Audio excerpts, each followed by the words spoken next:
Hello, my name's Wrenn. I'm part of the Eckhart Yoga teaching team.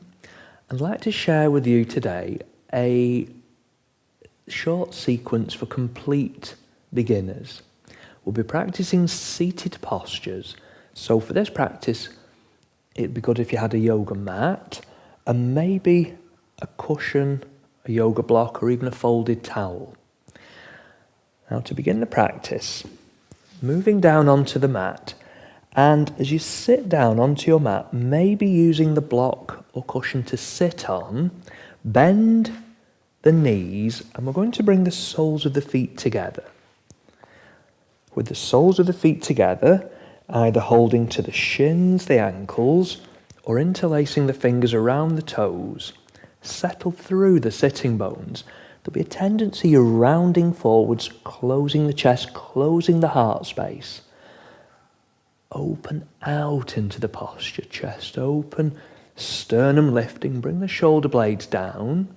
And just beginning to feel the movement of the breath. There's a subtle lengthening each time you breathe in. The knees may be encouraged out towards the sides with each breath out. Doesn't matter where the knees are, doesn't matter if the knees are up by your side or if the knees are all the way down to the floor. What's important with the yoga practice is your awareness of how you feel right now. I want to maybe move a little further forwards, so creating length as you breathe in. See how it feels now to bend the elbows. As you bend the elbows, keep the elbows for this variation drawn in, keep the collarbones wide. Don't come too far too soon. When you find a place that feels challenging but still within the comfort zone, remaining there. Turn your awareness to your breath. Has the position of the body affected the breath? Is your breath flowing freely? Then after the next breath out, straightening slowly through the arms. As you breathe in, bring the ankles, knees together, and on the breath out, let the legs stretch out. So we're going to extend the legs forwards. If you find with the legs forwards, the pelvis tilts back and you're rounding the spine, again use a block or a folded blanket to sit on. So the effect is the pelvis starts to tilt forwards and you can comfortably align the spine over the pelvis.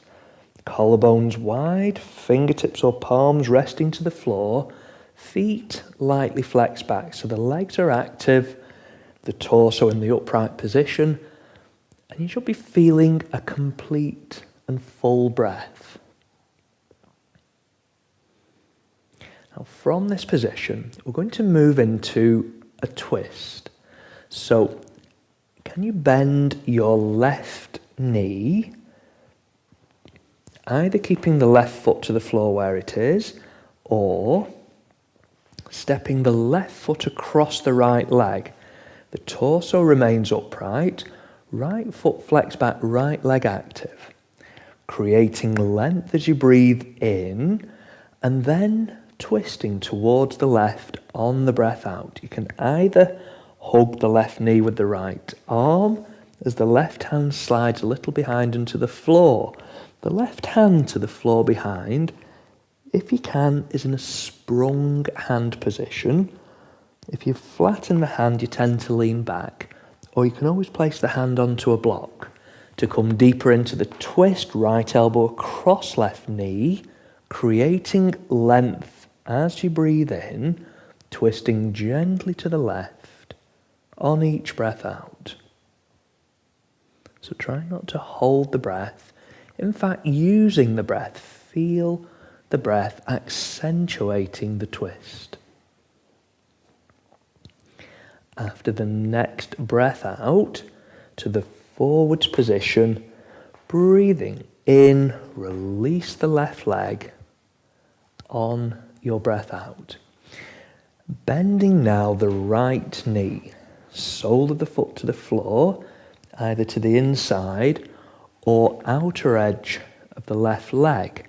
Left foot flexed back, sitting bones settled. Again, if you find you're leaning back, use a block to sit on. Creating length as you breathe in, twisting to your right on the breath out. So you can begin by hugging the right knee with the left arm, right hand a little behind into the floor, creating length, beginning to gently rotate. To come further, you can bring left elbow across right knee, lengthening as you allow the upper body to twist. The head gently turning, don't force the neck. Breathe.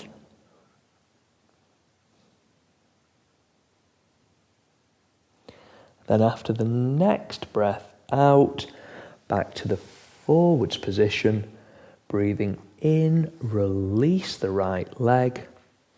On the breath out, return the hands back by the hips, feet flex back. So as you sit, the feeling is you're being drawn up through the crown of the head.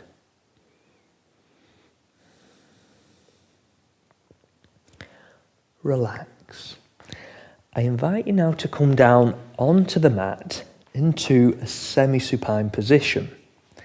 So this means knees bent, soles of the feet lightly resting to the mat.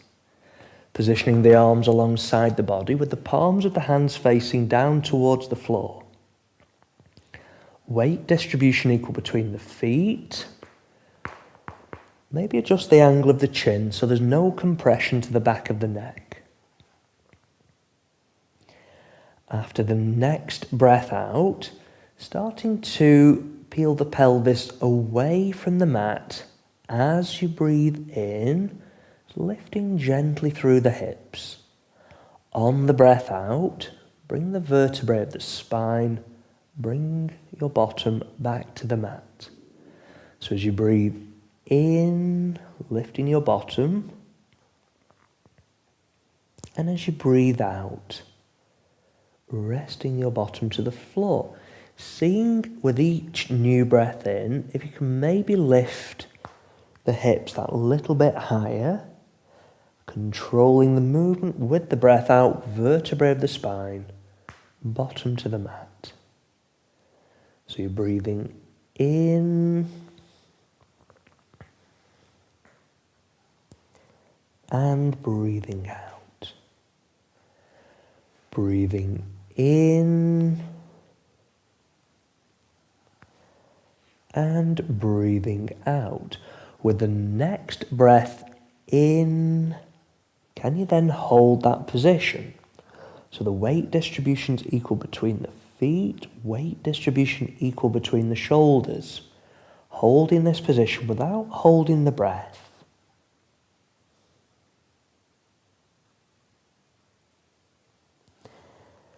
After the next breath in, with care, with control, bring the vertebrae of the spine, bring your bottom to rest lightly back down to the mat, stepping the ankles, knees together.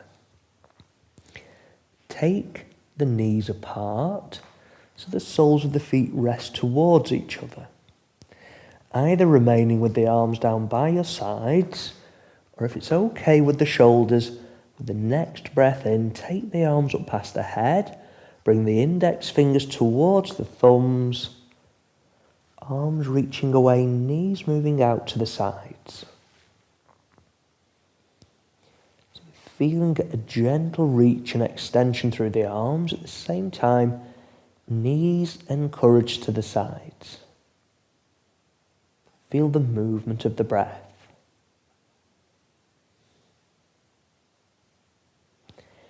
Then after the next breath out, ankles, knees together as you breathe in. Release the hands, float the arms down.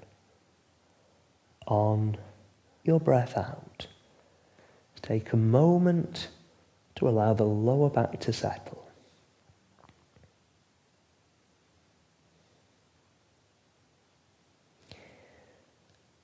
You can complete the practice either just lying down as you are onto the mat for a few more moments or coming back to sitting.